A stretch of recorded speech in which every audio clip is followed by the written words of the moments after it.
Happy Wednesday, everybody, and welcome into the Cardinal and Mac podcast, presented by Ingles, the official supermarket of Cardinal and Mac. Mac, we made it to the end of ACC under review. I had my doubts. I had my doubts at times. I can't believe it. We did it. We did it, partner. We're here.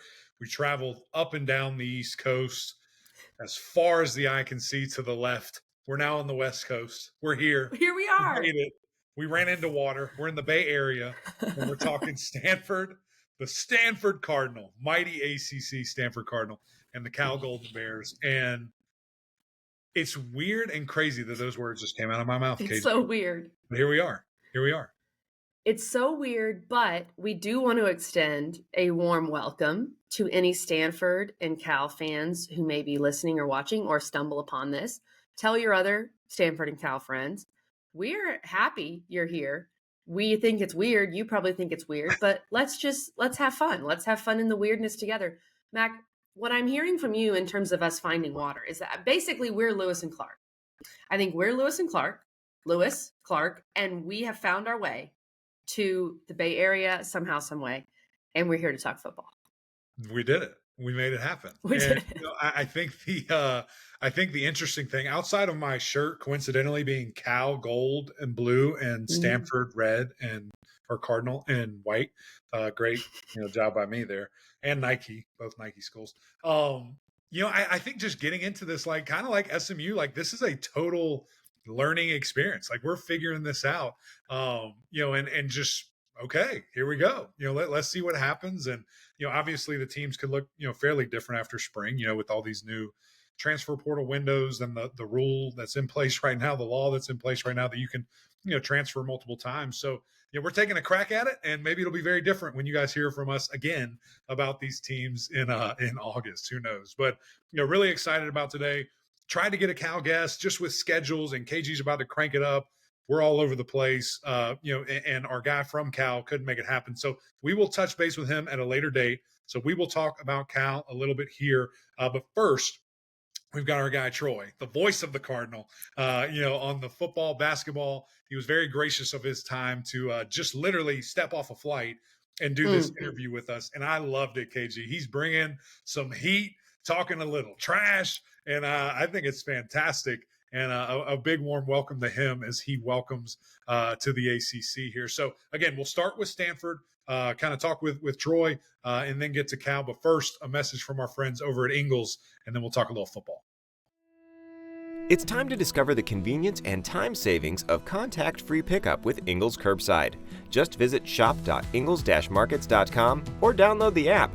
And your Ingles personal shopper gets to work with specialized training on how to select the freshest items for a pre-scheduled pickup. They'll even text you with updates. You pull up to a designated space and your personal shopper delivers your items right to your vehicle. Fresh, fast, and affordable. It's all in the bag. Ingles. Low prices. Love the savings. All right, guys, it is now time to talk a little Cardinal. Come on, we're going out west and we're talking about Stanford. Troy, thank you for joining us, my man. It's great to see you. Great to get this going, and I appreciate your time. No, you bet. Awesome to be along for the ride with you guys. And 2024 is going to be the start of a brand new Stanford football sponsored by Bojangles. I'm going to have to get used to this. Yes. Hey, if you want to join the franchise party, we can bring it to you out there. Whatever you want to do. Just tell me the percentage you want to be in. We can make it happen, KG. Well, I already know there's going to be ACC football day in the Bay that first Saturday in October. So, and I've already told other folks, hey, bring all the stuff that we need from ACC country to get acclimated. Bring all that, especially for that day. That's right. That is so funny, Troy. Bojangles, for any Stanford fans that are traveling to the East Coast for games, your first stop probably needs to be Bojangles. Maybe our sponsor, right. Ingles, if they want to check out Ingles in the North Carolina, South Carolina, Georgia area, feel free. But Troy, let's just start with where Stanford football is right now, because I think a lot of people, when they think Stanford, they think Andrew Luck, they think Christian McCaffrey, maybe even John Elway going back, right? But lately it hasn't really been that. So give us a state of the union, if you will, of what's been going on out there in Palo Alto. Yeah, heading into year two under new Stanford football head coach Troy Taylor, and we knew that year one was going to be a bit of a rebuild. especially in the trenches. When you look around the 2023 season and you see 2/5 of Stanford's starting offensive line from 2022, now starting for Michigan in 2023, when you see Stanford starting left tackle in 2022, getting big minutes at left tackle for Oklahoma in 2023, and you had that complete and total exodus. And look, quarterback is one thing, and you definitely need a quarterback to win and do big things on any level of football. But if you don't have the horses up front, you're not going to get very far.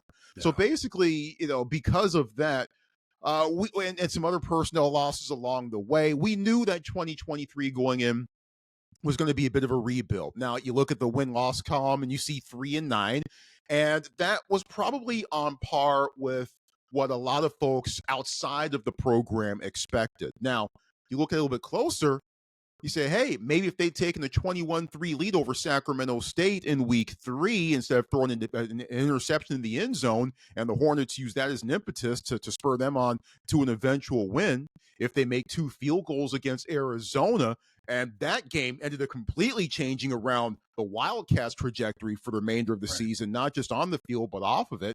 And if a dropped 4th down pass is caught and Stanford has a chance to kick a field goal against UW, hey, you know what? Stanford is 6-6 instead of 3-3. So you see how close in some ways this program was to doing truly big things. And obviously, there's the 29-point comeback win in which Stanford preempted primetime in Boulder. That was pretty cool. So you see some things that you like. You see some things that are taking hold with the culture. And I think culture is an overused word sometimes, but it holds true, especially when you're a brand new head coach. You see some things that are going in the right trajectory for Stanford football-wise, both on and off the field. Let's see if it continues into year 2. Yeah, no doubt about it. And you like to have those pieces you can kind of, grab from to build on, and the different things that you just laid it out there. And of course, bringing in and getting your offensive line right. I love to hear that, baby. That's what we got to do. You brought up, prime time and that game. And I'll have to self-admit here, we were working, we were doing some stuff. I clicked it on because you always get to see those, right? Because, back in the day, you guys, Pac-12 After Dark, it's the last game on. After we are done on the East Coast, we get to sit back and watch that. And I'm kind of seeing it from afar, and I'm like, man, this is it's a blowout. This stinks. Don't want to watch it. Then we get back to the hotel. I flip it on, and you guys are surging back. I mean, it was insane. That was one of the most fun games I've ever seen. Walk me through it from your perspective, because that had to just been insane. Yeah, it really was for many different reasons, and there was really no real reason to expect it and to see it coming, especially when you're sitting there at the half and you're looking at the score and going, okay, well, all right, well, let me stick around and see if Stanford holds them to a punt, prevents Colorado from scoring coming out the halftime kickoff, and they turn around and get 6 themselves. Okay, I'll stick around and watch this.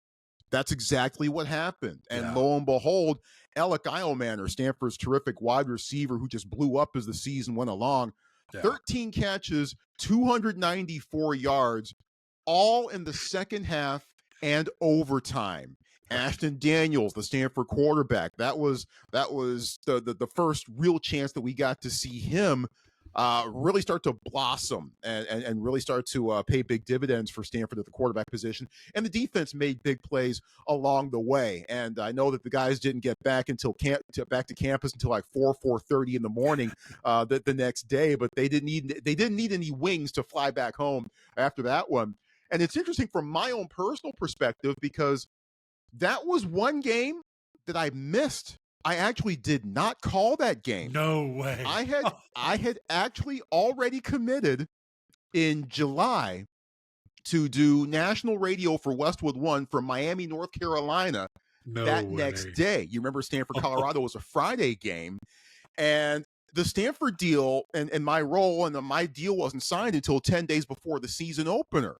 And there was no way for me to get out of Denver and into Raleigh-Durham at any reasonable time. Of course, we didn't know what time the kickoff was going to be. It was a 6-day hold, as it turned out.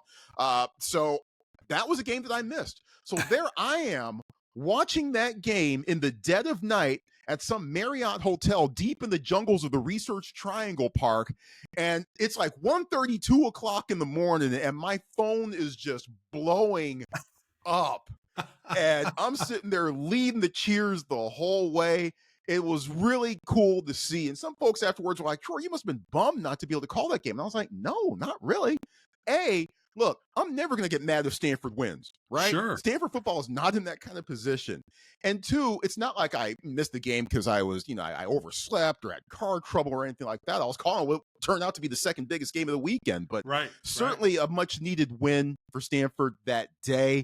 And certainly, when you have a program that's rebuilding, you need proof positive. You need tangible building points, and that's certainly one of them. My gosh. That's a great story. And I love that you were in ACC country. Calling an ACC He was already game there. and then He was already there. experiencing Pac-12 after doing dark. some advanced, I was doing some advanced scouting on Keenan Stadium because Stanford's going to be there in 25. Perfect. Well, we'll talk about 24 and kind of the future. But, I was reading, you bring up Troy Taylor and how it going into his second year.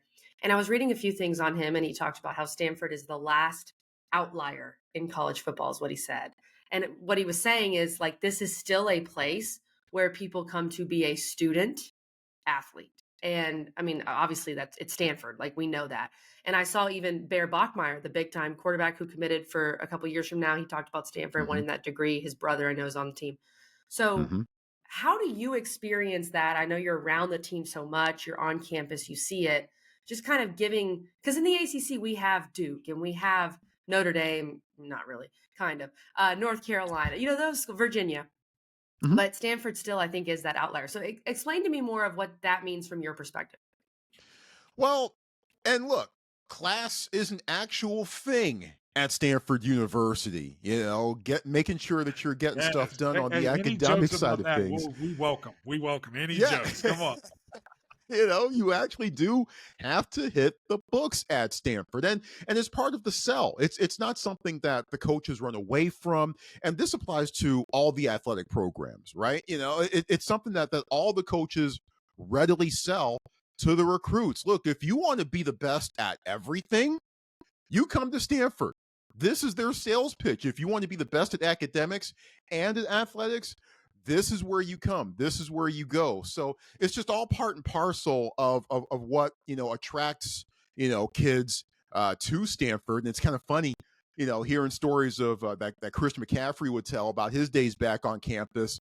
And, he'd just gotten done, dropping, 284 yards rushing on Cal, and he'd be back in his dorm, later on that day. And the students were all, oh, hey, what'd you do today? Where were you all day? And these same students are like, doing like, massive and huge problem sets and just basically out to solve the world and save the world and all those kinds of things. So, that's just the kind of the environment, and it's the coaches, they don't shy away from it.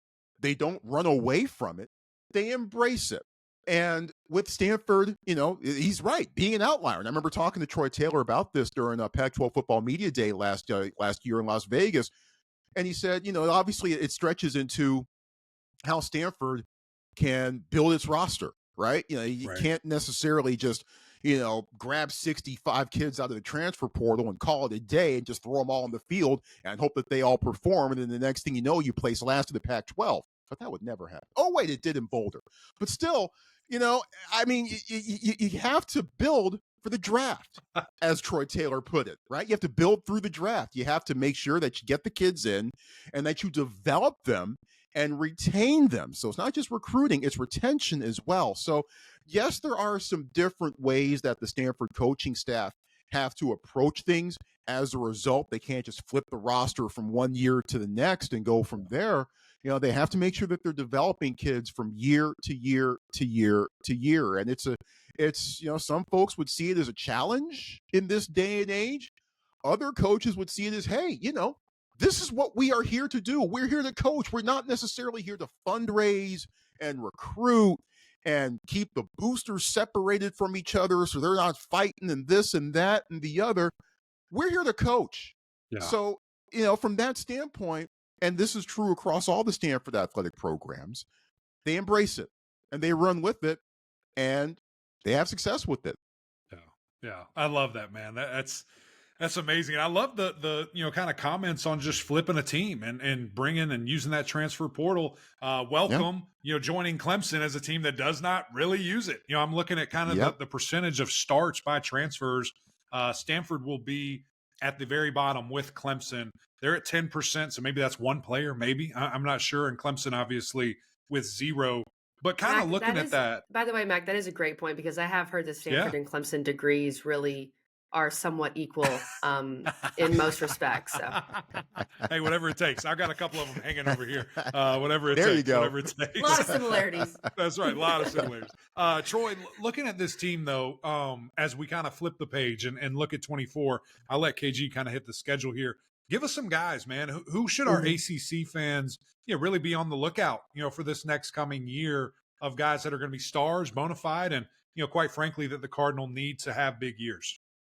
Yeah, and you mentioned a couple of them. Ashton Daniels really grew into the quarterback role as the season went along. You kind of saw, you could just see and tell from game to game that the game was slowing down for him, right? And that's such a critical part of it when you're a young quarterback. He was a sophomore last year, and the year before he saw some action, but it was basically as a situational quarterback, as a running quarterback with some packages in him, with him for some running plays his freshman year. But his sophomore year, even though he kind of alternated a little bit, especially in the first 5 or 6 games of the season with Justin Lamson, who kind of became the running quarterback for Stanford, Ashton certainly proved his worth as one of the better passing quarterbacks and became one of the better passing quarterbacks in the conference. Now, obviously, he was still a tier below Penix and Nix and even Caleb Williams, who just basically USC's offense last year was just them handing the ball to 13 and saying, here, you do something with it and just hope our defense holds on. And well, that didn't really work out for them, but that's their problem. So Ashton Daniels did quite well as the season went along. Meanwhile, on the other side of the ball for Stanford, I think, you lose a couple guys up front. You lose Alakai Gilman, a fantastic hitter. He went in the transfer portal to Utah.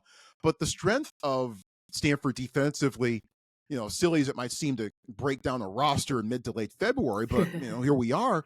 It might be the linebacking core and a couple of guys who, Guy Thon Bernadelle, a transfer from Southern Florida, who came in and was a tackling machine for Stanford for much of the season last year. Tristan Sinclair played like a man possessed, especially in the Cal game. Actually got thrown out of that game for targeting, a call that he probably shouldn't have had called against him. But based on how physical his style of play had been in that game leading up to it, in some ways, it kind of seemed fitting. So Sinclair really good, and he's really a big-time leader on this program as well. So, and defense had its struggles. The numbers aren't going to impress anybody, really, for the most part, from what Stanford was able to do defensively. But, it's still an attacking style. It's still some guys that are going to get after you.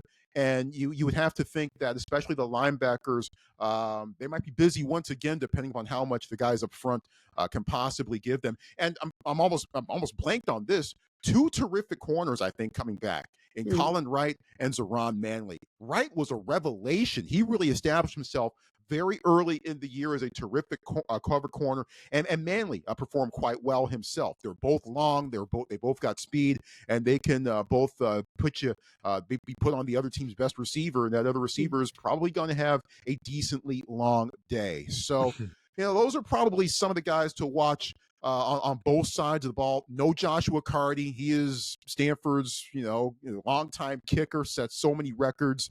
But now he's off to the NFL. So good luck to him. Might be some new things we see on the special team side of things for Stanford, but certainly, no shortage of good pieces already in place for the Cardinal heading into 24. Great stuff, Troy. Now, we know because you are out in California, I'm assuming, at this point where you're recording. Okay. So it's only 5:00 there, Troy. You have your whole evening ahead of you. We need to let you go and get to going. I mean, Mac and it's 8:00 over here. I'm ready to go to bed. But before that, let's talk about the schedule for Stanford in 24. Yeah. And these are what stands out to me is this stretch of Clemson, Virginia Tech, Notre Dame in a row there in the middle, which seems, like an interesting stretch. But also just early on to have to go to Syracuse on a Friday night and then go to Clemson the next week. The travel, we won't really know the effects until we start doing it. I think we all can understand it's probably not going to be great for the student athletes. But in general, when just give me your thoughts on this schedule, but also when you saw that trip of to Syracuse, I'm guessing back to Palo Alto, and then going to Clemson. Kind of crazy. Yeah, and I'm glad you brought up that Syracuse game. That is going to be the ACC opener for Stanford out at the JMA Wireless Dome, and I got to figure out a way to get a table at Dinosaur Barbecue the night before. I got a few months to work on that. Come on, we'll see what we can come up with there. But yeah, that was certainly one thing that popped out on the schedule to me. That back-to-back with Syracuse and Clemson, and add to that this in between is Stanford's first day of school. Oh, yeah. Cardinal run on the quarter system. So the fall quarter doesn't begin until the last week of September. So the good news for Stanford is that game in Syracuse is on a Friday. So they can hustle back to campus, be in class, Monday, Tuesday, Wednesday, and then hop on the plane if they need to back out to Clemson on Thursday. So having that Syracuse game on Friday the week before, I think makes it a bit more amenable than it would have been if it had been back-to-back Saturdays. And, of course, Virginia Tech comes out here as a part of ACC Football Day in the Bay, that first Saturday in October. And Notre Dame was already on the schedule. That's been a long-standing series that Stanford and the Irish have had. They played it every year except two since the late 80s. This is the last year, by the way, of that series as of right now. We still don't know what Notre Dame is going to decide. I'm sure that there are some things and some ramifications that the Irish might be taking into account, now that Stanford is in the ACC, whether it's going to be a conference game moving forward after this, whatever. So, but as of right now, that is the last game to be played on that in that series as of right now. We'll see what happens going forward. But also note this: in November, Stanford plays its share of road games there as well. But two of those road games in November are right here in the Bay Area. Yes, that's interesting. So it's up at Cal November 23rd, and then closing out at San Jose State, which is just 15 miles down the road, on November 30th. So I saw some folks, when the schedule came out, my fault for reading message boards. That's what I get. Oh my gosh, Stanford's on the road throughout so much of November. Well, no, not really, unless you count, heading down 101. And heading up 880 up to Berkeley, unless you count that as the road. Well, then no, not really. But it's certainly an intriguing schedule, all the way from top to bottom, starting with TCU coming to the Farm, Friday night tilt on August the 30th. And I believe that Louisville game is in mid-November, if memory serves me correctly. So I have to figure out how to call Cardinal versus Cardinals. But have fun with that. A lot of different things. A lot of different things on the schedule. Looking forward to diving into it. No question, man. Well, hey, we all got to practice. We all got to get used to it. We all got to study up. Troy, this has been great, man. Yeah, we do have some time. Thank goodness. But appreciate you. Thank you for joining us. This was fantastic, man. No, thank you. Appreciate it. Let's make it a habit. Stay safe, stay healthy, stay sane, and go Stanford.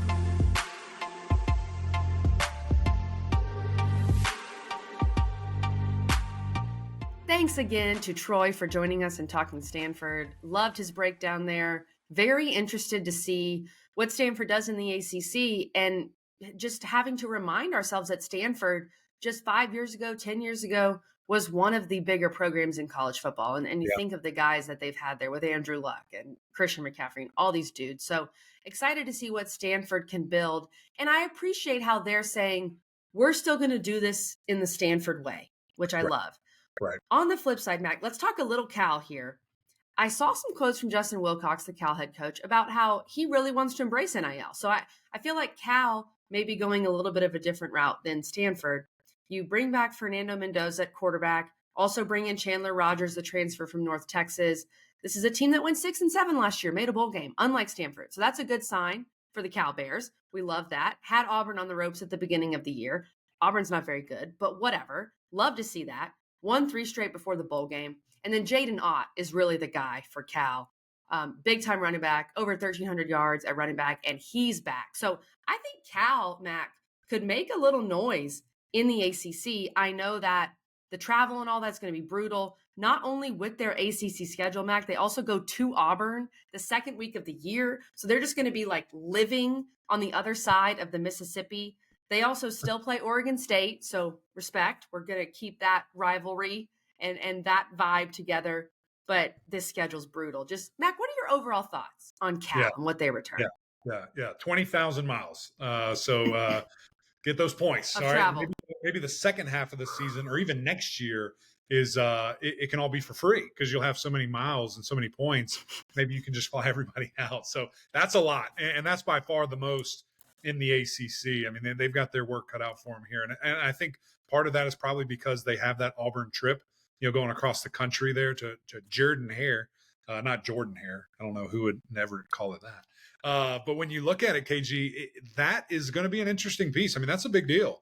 That's a lot of miles. That's a lot of traveling. And, what kind of effects does that have on your body? Now, I assume they're going to be, charter flights and good plane, good situation, but I don't know. Who knows? Until it happens. So that part is going to be fascinating to me. And, again, kind of, you mentioned the key running back there, an absolute stud, great running style. Love what he brings to the table. What else can you add around it? You got a couple of additions coming in, a little slot receiver that you feel really good about, can be a shifty guy and make things happen. But who else rises up, and the rate at which things can change now, with the transfer portal, I think, should be fun and good, for teams that maybe didn't have the best success the year before, because you can totally look different. And, the most promising thing, the most exciting thing about this is that head coach that you just said right there, big fisherman. Mm-hmm. Okay. So come on to the Carolinas, baby. We can fly fish. We can make it happen. Coach, we're excited to welcome you. We got to hook them up. Coach Doran and Coach Wilcox, when we get this going, because it's going to be a thing of beauty to get a couple of anglers together for a party. Come on. I love that, Mac. That's a great point. Justin Wilcox been there since 2017. Yeah. He's had years with as many as 8 wins. Of course, bowl game last year. I think this Cal program is actually in a pretty decent place. Yeah. But when it comes to this travel, can they weather it? I think that's the biggest question. I will add this, Mac. With their schedule, they do not have any back-to-back road games. Unlike Stanford, that has the Syracuse-Clemson trip, which is wild. They do have Auburn the second week and then at Florida State the fourth week. But beyond that, after that, you've got some good time in between games, and they finish at SMU. Their November is, I think, pretty doable with at Wake, which, again, is a 3,000-mile trip, Syracuse, Stanford, at SMU. So there are some wins to be had. And Oregon State, I feel like, is going to be beatable considering losing DJU and all that's going on and losing their head coach. So I think there's some wins on this schedule for Cal. It's a lot of just weathering that travel. Yeah, no, you're absolutely right. It'll be interesting to see. Speaking of scheduling, we have got a schedule show coming up that we're super excited about. David Hale is going to join us. This is a little bit late. We're sorry. We wanted to do our thing first, and then we would get to the schedule. Yeah. It's not like it's going anywhere. We got time. But we're going to break it all down. Super excited about that. And on Monday, KG, tell them. Come on. It's going to be a big deal. We have a special episode on Monday. So back in November, we did a special women's basketball episode. If you're new to the show, I cover women's basketball as well for ESPN. And we did an episode on Iowa, Virginia Tech, and it did awesome.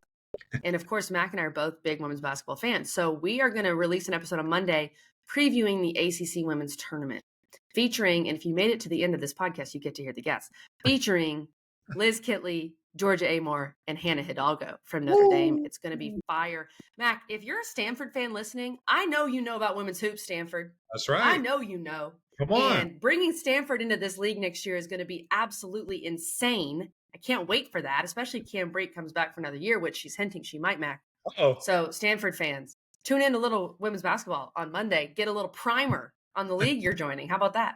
Yeah, KG, I know you are so excited for Thursday nights out in California, calling those games. I know you're very excited for that.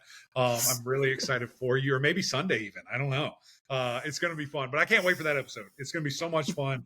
Y'all are going to love it. It's going to be big time. And we appreciate you guys, but we continuously need your support. Go and subscribe. Jump on the channel here with us. Leave some comments. I was looking back, KG, at a couple of our videos, just scrolling through, seeing what people are saying. We've got some great interactions in there. So we appreciate you guys jumping in that comment section and leaving some fun stuff. And just your continued support on Apple Podcasts as well. Rate, review, subscribe there. We would greatly appreciate that. But until next time, We'll see y'all.